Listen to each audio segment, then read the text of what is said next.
একজন সাদাসিধে ব্যাংক কর্মকর্তা তার জেনেটিক্যাল সমস্যার কারণে সে ব্যথা অনুভব করে না। এজন্য তার জীবনটাও একটু ডিফারেন্ট। হঠাৎ একদিন ব্যাংকে রবার আসে। রবাররা ব্যাংকের সবকিছু লুট করে নিয়ে যায়। সাদাসিধে ব্যাংকারটি হয়ে ওঠে ভয়ঙ্কর কিলার। সে এমনভাবে রবারদের মারতে শুরু করে যা কল্পনা করাও মুশকিল। কেন সে রবারদের পেছনে লাগলো আর কি কি রহস্য রয়েছে এই মুভিতে তা আপনাদের সাথে শেয়ার করব। এই পুরো মুভি জুড়েই থাকছে সাসপেন্স আর শেষে একটি ধামাকা আছে। বলছিলাম 2025 সালে রিলিজ হওয়া নবকেন মুভির গল্প।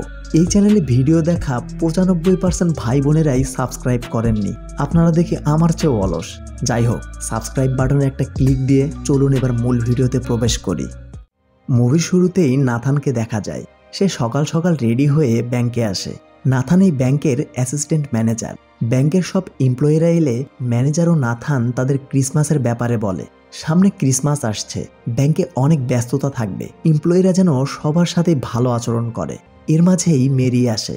নাথান মেরির দিকে একটু রোমান্টিক দৃষ্টিতে তাকায়। মেরি নাথানের দিকে তাকাতেই সে এমন একটা ভাব ধরে যে সে তাকে দেখেইনি।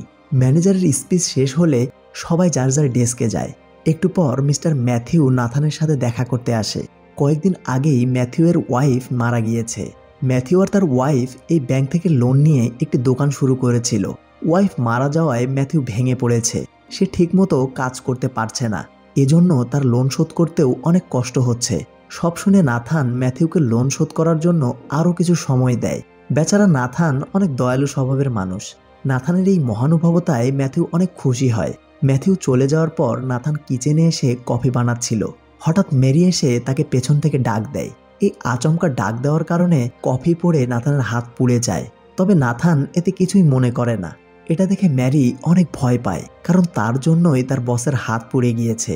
এর মাঝেই নাথানের ঘড়িতে অ্যালার্ম বাজতে শুরু করে। নাথান আর কিছু না বলেই কিচেন থেকে তার রুমে আসে। নাথান রুমে এসে হাতে জেল লাগাচ্ছিল। মেরি এসে নাথানকে বলে, আপনি কি আমাকে সাসপেন্ড করবেন নাকি? আমি ভাবতে পারিনি এমনটা হবে। নাথান তাকে জানায় এটা কোনো ব্যাপার না, আর এর জন্য সে তাকে কোনো শাস্তিও দেবে না।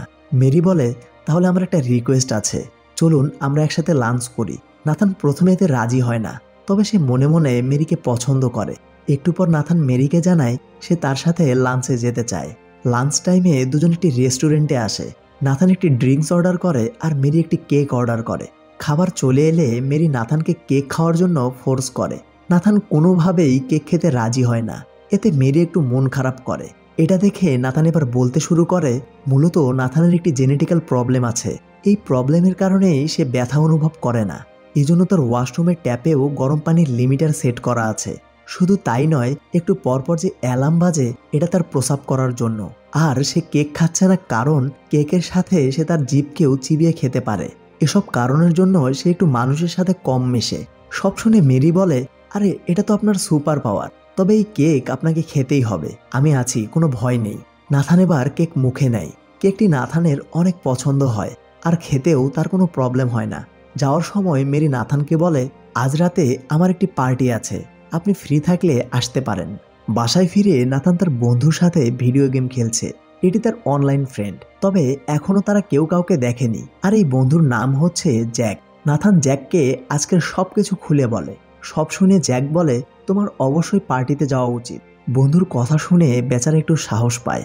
রাতে নাথান একটি ক্লাবে আসে। মূলত এই ক্লাবে মেরি পার্টি রেখেছে। ক্লাবে প্রবেশ করতেই মেরি তাকে দেখে অনেক খুশি হয়। এরপর তারা নিজেদের সম্বন্ধে একে অপরকে বলতে শুরু করে। মূলত মেরি ছিল অনাথ, তবে একটি ফ্যামিলি তাকে মেয়ে হিসেবে গ্রহণ করেছিল, কিন্তু সেই ফ্যামিলিতে কখনো সুখ ছিল না। তাই মেরি সেই ফ্যামিলি থেকে অনেক দূরে যায় আর নিজের মতো করে বাঁচতে শুরু করে। এদের কথাবার্তার মাঝেই নাথানের এক স্কুল ফ্রেন্ড আসে। সে নাথানকে নভোকেন বলে ডাকে আর কথায় কথায় মারে। মূলত নাথান ব্যথা অনুভব করে না বলে স্কুলের সবাই তাকে হুদায় মারত। এর মাঝেই নাথানের ঘড়িতে অ্যালার্ম বেজে ওঠে। নাথান দ্রুত ওয়াশরুমে যায়। সে এসে দেখে মেরি তার বন্ধুর সাথে বসে হেসে হেসে গল্প করছে। এটা দেখে নাথানের একটু মন খারাপ হয়। মেরি তাদের দুজনের জন্য ড্রিঙ্কস অর্ডার করেছে। এই ড্রিঙ্কস পান করে নাথানের বন্ধুর গলায় জ্বালা পড়া শুরু হয়, কিন্তু নাথানের কিছুই হয় না। ছেলেটির এই অবস্থা দেখে মেরি বলে, এটা নবকেনের প্রিয় ড্রিঙ্কস। এরপর মেরি ও নাথান সেখান থেকে বাইরে আসে। মূলত মেরি ছেলেটিকে শিক্ষা দেওয়ার জন্যই এই কাজ করেছে, আর এটা বুঝতে পেরে নাথানও অনেক খুশি হয়। পরদিন সকাল থেকেই একজন অন্যরকম নাথানকে দেখা যায়। সে এখন সবকিছুই এনজয় করছে।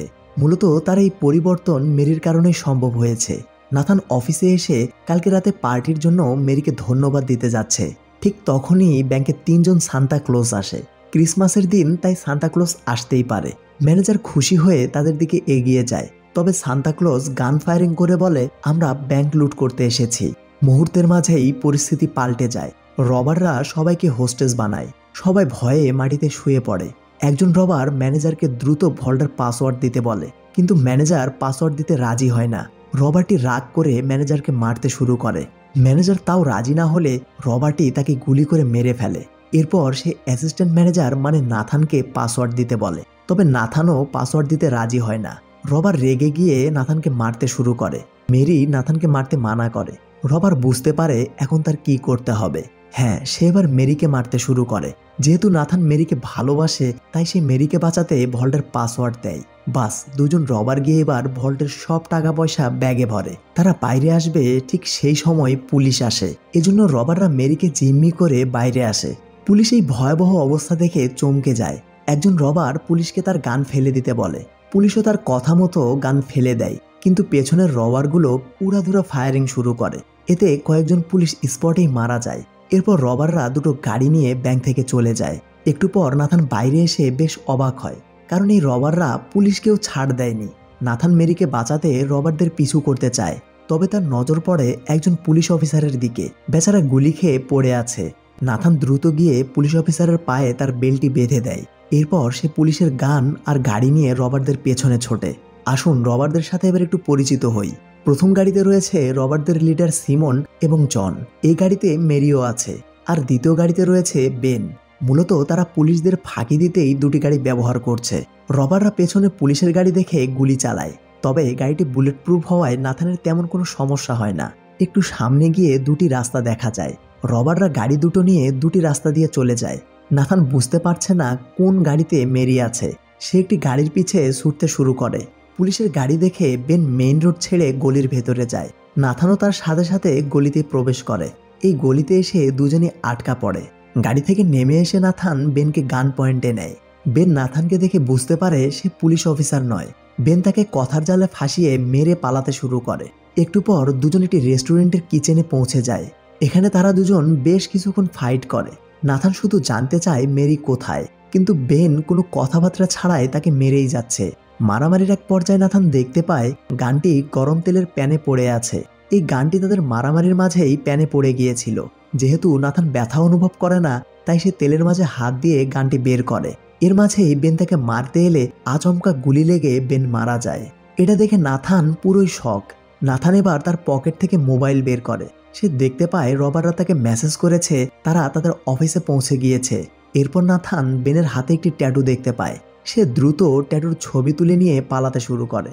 গাড়িতে উঠে নাথান জ্যাককে ফোন করে জানায় মেরিকে ডাকাতরা কিডন্যাপ করেছে আর তার হাতেও গুলি লেগেছে।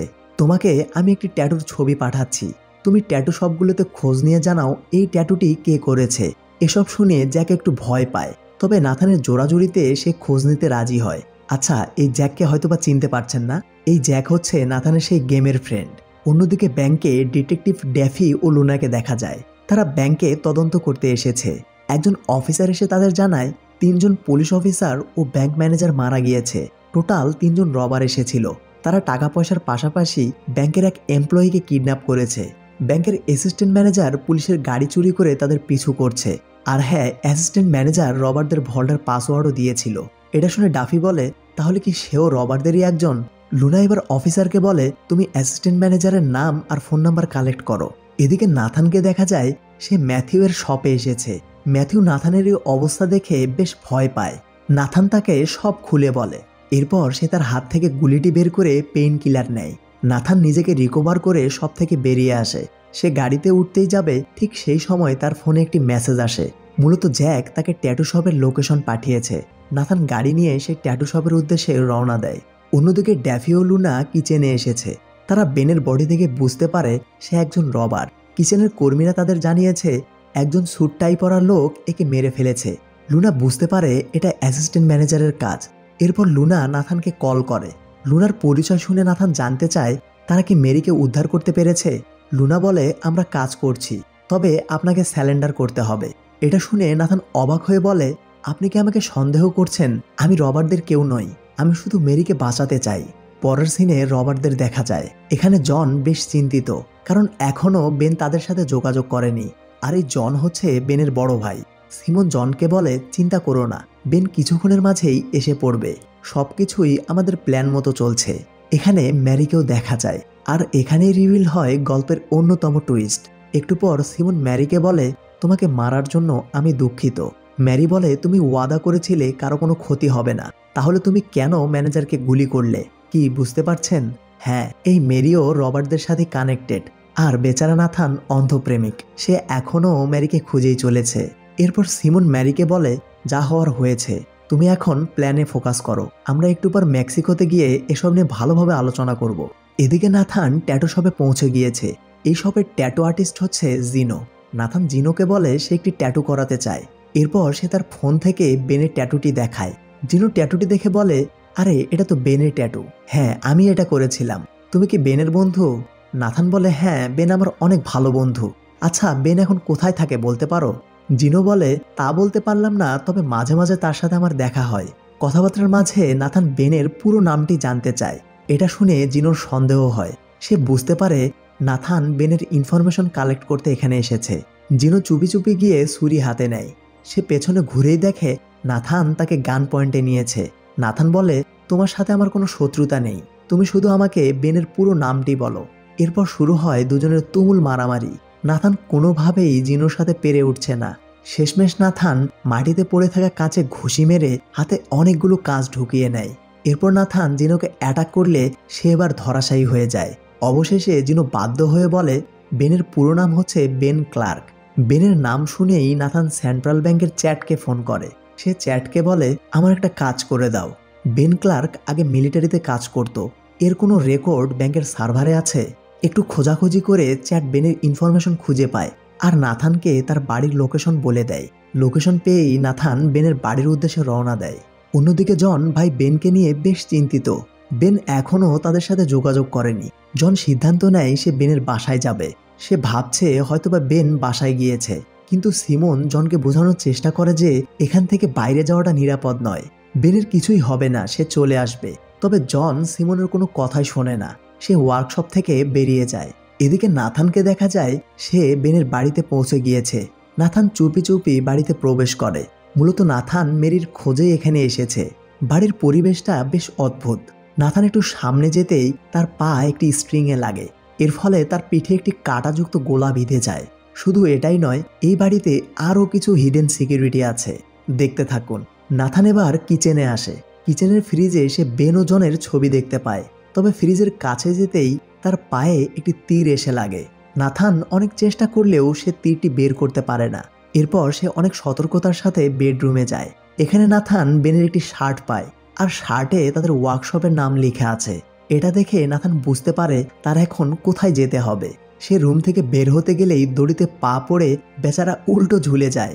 নাথান অনেক চেষ্টা করেও নিজেকে ছাড়াতে পারে না। সে বাধ্য হয়ে তার বন্ধু জ্যাককে ফোন করে। এখন একমাত্র জ্যাকই তাকে সাহায্য করতে পারে। নাথান জ্যাককে তার সাথে ঘটে যাওয়া সবকিছু খুলে বলে। জ্যাক নাথানকে জানায় বেনের বাসায় পৌঁছাতে তার 10 মিনিট সময় লাগবে। এই 10 মিনিট তাকে যে কোনোভাবে সারভাইভ করতে হবে। নাথান জ্যাকের কথা মতো তার ঘড়িতে 10 মিনিট টাইম সেট করে দেয়। একটু পরেই জন বেনের বাসায় আসে। সে বাড়ির পরিস্থিতি দেখে বুঝতে পারে বাড়িতে কেউ এসেছে। জন বেডরুমে এসে নাথানকে ঝুলন্ত অবস্থায় দেখতে পায়। জন এবার নাথানকে জিজ্ঞেস করে সে এখানে কি করছে আর বেন কোথায়। নাথান বলে, আমি এই বাড়িতে চুরি করতে এসে ফেঁসে গিয়েছি, আমি কাউকে চিনি না। তবে জনের নাথানকে দেখে বেশ সন্দেহ হয়, কারণ তার হাতে বেনের বাড়ির অ্যাড্রেস লেখা আছে। এর মাঝেই সিমন জনকে কল করে জানায়, পুলিশের ব্রিফিংয়ে শুনলাম বেন মারা গিয়েছে। জন জানতে চায় বেনকে কে মেরেছে। সিমন বলে, পুলিশ বলছে লম্বা চওড়া স্যুট পরা একজন তাকে মেরে ফেলেছে। এটা শুনে জন ফোন কেটে দেয়। সে বুঝতে পারে তার সামনে থাকা লোকটি তার ভাই বেনকে মেরে ফেলেছে। জন রেগে গিয়ে নাথানকে গুলি করতে চায়। নাথানও এবার স্বীকার করে সে তার ভাইকে মেরে ফেলেছে। জন সিদ্ধান্ত নেয় সে নাথানকে একটু কষ্ট দিয়ে মারবে। এজন্য সে নাথানকে একটি চেয়ারে বসায়। এরপর জন তাকে বিভিন্নভাবে কষ্ট দিতে শুরু করে। সে তাকে অনেকভাবে আঘাত করে। শুধু তাই নয়, তার হাতের নখও প্লাস দিয়ে তুলে ফেলে। তবে নাথানের ব্যথা অনুভব না হলেও সে ব্যথা পাওয়ার অ্যাক্টিং করে। কারণ যে কোনোভাবে তাকে 10 মিনিট পার করতে হবে, তাহলেই জ্যাক এসে তাকে বাঁচাবে। ফাইনালি জন যখন নাথানকে মেরেই ফেলবে, ঠিক সেই সময় জ্যাক এসে পেছন থেকে জনকে আঘাত করে। এর ফলে জন অজ্ঞান হয়ে যায়। এই সুযোগে জ্যাক ও নাথান এখান থেকে পালিয়ে যেতে চায়, তবে জনের জ্ঞান ফিরে আসায় তা সম্ভব হয় না। এভাবে অনেকক্ষণ তাদের তিনজনের ফাইট হয়। শেষমেশ কোনো মতে জ্যাক ও নাথান মিলে জনকে মেরে ফেলে। তারা বাসা থেকে বেরিয়ে যাবে, ঠিক তখনই বাইরে থেকে লুনা হ্যান্ড মাইকের মাধ্যমে জানায় নাথান যেন এখনই স্যালেন্ডার করে। তবে মেরিকে বাঁচাতে হলে নাথানের যে কোনো মূল্যে এখান থেকে পালাতে হবে। জ্যাক ও নাথান এবার মাস্টার প্ল্যান করে। তাদের প্ল্যান মতে জ্যাক হেলমেট পরে তার বাইক নিয়ে পালাতে শুরু করে। ড্যাফি ও লুনা জ্যাককে নাথান ভেবে তার পিছু করে। একটু দূরে গিয়েই জ্যাক ধরা পড়ে। লুনা জ্যাককে দেখে বুঝতে পারে এটা নাথান নয়। সে জ্যাকের কাছে জানতে চায় নাথান কোথায়। জ্যাক বাধ্য হয়ে ড্যাফি ও লুনাকে সব বলে দেয়। অন্যদিকে নাথানকে দেখা যায় সে ওয়ার্কশপে পৌঁছে গিয়েছে। নাথান ওয়ার্কশপের জানালা দিয়ে ভেতরে প্রবেশ করে। ভেতরে এসে নাথান সিমনকে গান পয়েন্টে নেয়। সিমন নাথানকে বলে, অ্যাসিস্ট্যান্ট ম্যানেজার, তুমি এই পর্যন্ত পৌঁছে গিয়েছ। তুমি মেরিকে বাঁচাতে চাও, তাই তো? মেরি আমার ছোট বোন। এতদিন মেরি তোমার সাথে প্রেমের অভিনয় করেছে। আর হ্যাঁ, মেরিও আমাদেরই একজন। তবে মেরি বলে সে তাকে সত্যি সত্যি ভালোবাসে। এসব শুনে নাথানের হুঁশ উড়ে যায়। সে কি করবে বুঝতে পারছে না। এর মাঝেই হঠাৎ সিমন নাথানকে অ্যাটাক করে। সে নাথানকে ইচ্ছা মতো পেটায়। শেষমেশ সে একটি গাড়ির চাকা নাথানের মাথার উপরে রাখে, যাতে নাথান আস্তে আস্তে মারা যায়। মেরি তাকে এই কাজে বাধা দিলে সিমন রেগে গিয়ে মেরিকে গান পয়েন্টে নেয়। এর মাঝে ডাফি এসে সিমনকে গুলি করে। মূলত জ্যাকের ইনফরমেশন মতোই তারা এখানে এসেছে। মেডিকেল টিম নাথানকে উদ্ধার করে অ্যাম্বুলেন্সে তোলে। এরপর ড্যাফি ও লুনা মেরিকে নিয়ে বাইরে যাচ্ছিল, ঠিক তখনই সিমন ড্যাফিকে গুলি করে, আর ড্যাফি সাথে সাথে মারা যায়। লুনা সিমনকে গুলি করতে গেলে সিমনও তার পেটে গুলি করে। এসব দেখে মেরি কোনো মতে এখান থেকে পালিয়ে যায়। বাইরে এসে সিমন অ্যাম্বুলেন্সের ড্রাইভারকে গুলি করে মেরে ফেলে। এরপর সে অ্যাম্বুলেন্স নিয়ে পোর্টের উদ্দেশ্যে রওনা দেয়। মূলত সে বোর্ডে করে মেক্সিকো চলে যাবে। সিমন চলে যেতেই মেরি লুনার কাছে আসে। সে লুনার গাড়ি নিয়ে সিমনের পিছু করতে চায়, তবে লুনা তাকে জানায় তাকেও তার সাথে নিতে হবে। কি আর করার, পুলিশের অর্ডার বলে কথা। গাড়িতে আগে থেকেই জ্যাক বসে আছে। তিনজন এবার পোর্টের উদ্দেশ্যে রওনা দেয়। অন্যদিকে সিমন অ্যাম্বুলেন্সের পেছনে তাকালে নাথানকে দেখতে পায়। নাথানও সিমনকে দেখে বেশ অবাক হয়। সিমন গান বের করে নাথানকে মারতে চায়, কিন্তু হঠাৎ তার হাত থেকে গানটি পড়ে যায়। এই সুযোগে নাথান গান নিয়ে সিমনকে গুলি করতে গেলে দেখতে পায় গানটিতে গুলি নেই। এটা দেখে সিমন তো মহা খুশি। নাথানও বসে থাকার পাবলিক নয়। সে ইমার্জেন্সি ইলেকট্রিক শক মেশিনটি হাতে নেয়। মেশিনটি চার্জ করে নাথান সিমনকে ইলেকট্রিক শক দেয়। এর ফলে সিমন গাড়ির কন্ট্রোল হারায় আর গাড়িটি দুমড়ে মুচড়ে পড়ে যায়। সিমন কোনো মতে গাড়ি থেকে বেরিয়ে এসে নাথানকে অ্যাটাক করে। এখানে বেশ কিছুক্ষণ দুজনের মাঝে হাতাহাতি হয়। নাথান অনেক ইনজুর্ড। সে কোনোভাবেই সিমনের সাথে পেরে উঠছে না। সিমনও তাকে মেরেই চলেছে। এর মাঝেই মেরিরা পৌঁছে যায়। লুনাও যেহেতু ইনজুর্ড, তাই মেরি লুনার গান নিয়ে বেরিয়ে পড়ে। এরপর মেরি সিমনকে দেখা মাত্রই গুলি করতে শুরু করে। তবে এতে সিমনের বড় কোনো ইনজুরি হয় না। সিমন দ্রুত গিয়ে গাড়ির পিছনে লুকিয়ে পড়ে। মেরির সামনে যেতেই সিমন তাকে অ্যাটাক করে। মেরির কাজে সিমন রেগে গিয়ে তাকে এবার উড়াধুরা মারতে শুরু করে। নাথান তো এইভাবে তার ভালোবাসাকে মরতে দিতে পারে না। সে এসে পেছন থেকে সিমনকে অ্যাটাক করে, আর এখানেই সিমনের সমাপ্তি ঘটে, মানে সে মারা যায়। নাথানও অনেক অসুস্থ। মেরি নাথান ও লুনাকে নিয়ে হসপিটালে আসে। পরের সিনে নাথানকে দেখা যায়। তার পুরো শরীরে ব্যান্ডেজ দেখেই বুঝতে পারছেন বেচারা কি পরিমাণ আঘাত পেয়েছে। নাথানের জ্ঞান ফিরে এলে জ্যাক তাকে জানায় সে এতদিন কোমায় ছিল। তার শরীরের ম্যাক্সিমাম হাড় ভেঙে গিয়েছিল। একটু পর লুনা আসে। সে নাথানকে বলে, আমি এখনই কোর্ট থেকে এলাম। তুমি তিনজনকে মেরে ফেলেছ, পুলিশের গাড়ি চুরি করেছ, তবে তুমি একজন পুলিশের জীবনও বাঁচিয়েছ। এজন্য তোমার সাজা অনেকটা কমে এসেছে। আর হ্যাঁ, একজন ভালো লয়ার ধরো, সব ঠিক হয়ে যাবে। এসব বলে লুনা চলে যায়। সিন পরিবর্তন হয় 1 বছর পরে। নাথান জ্যাকের সাথে গেম খেলছে। হঠাৎ নাথানের ঘড়িতে অ্যালার্ম বাজে। জ্যাক বলে গেম শেষ করে হিসু দিতে যাও। নাথান বলে, আরে এই অ্যালার্ম হিসু করার জন্য না, আজ আমি মেরির সাথে ডিনারে যাব। একটু পর নাথান ও মেরিকে দেখা যায়। তারা একটি রেস্টুরেন্টে ডিনার করতে এসেছে। হয়তোবা তারা কিছুদিন পর বিয়ে করবে। এই হ্যাপি এন্ডিং দিয়েই মুভিটি শেষ হয়। তো মুভিটি কেমন লাগলো অবশ্যই কমেন্টে জানাবেন। আর আমাদের চ্যানেলটিকে সাবস্ক্রাইব করতে ভুলবেন না কিন্তু। দেখা হবে পরবর্তী কোনো থ্রিলার গল্পতে। সে পর্যন্ত সবাই ভালো থাকবেন, সুস্থ থাকবেন, আর সিনে শাখার সাথেই থাকবেন। আল্লাহ হাফেজ।